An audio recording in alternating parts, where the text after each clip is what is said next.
সুনামগঞ্জে তাহিরপুর সীমান্তে অস্ত্রসহ ৩ যুবককে আটক করেছে বিজিবি। শুক্রবার দুপুরে বড়ছড়া এলাকায় অভিযান চালিয়ে তাদেরকে আটক করা হয়। শুক্রবার রাতে বিজিবি সিলেট অঞ্চলের সেক্টর কমান্ডার সাইফুল ইসলাম চৌধুরী বিষয়টি নিশ্চিত করেন। বিজিবি জানায়, অস্ত্র নিয়ে কয়েকজনের অবস্থানের খবর পায় তারা।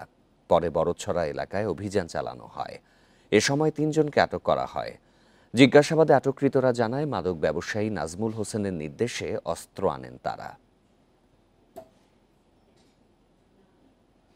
যেটা long range shooting rifle optical sight আছে, এটা বেসিক্যালি সে সন্ত্রাসী নাজমুল ইতিপূর্বেও কিন্তু তার নামে যে মামলাগুলো আছে আমরা জানতে পেরেছি, সেই মামলাগুলো মাদকের মামলা এবং ট্যুরিস্ট যারা আসে হাউস বোটে তাদেরকে ভয় দেখায়, বিভিন্ন সময় চেন ছিনতাই করা, স্বর্ণের চেন ছিনতাই করা, তাদেরকে ভয় দেখানো ইত্যাদি ইত্যাদি।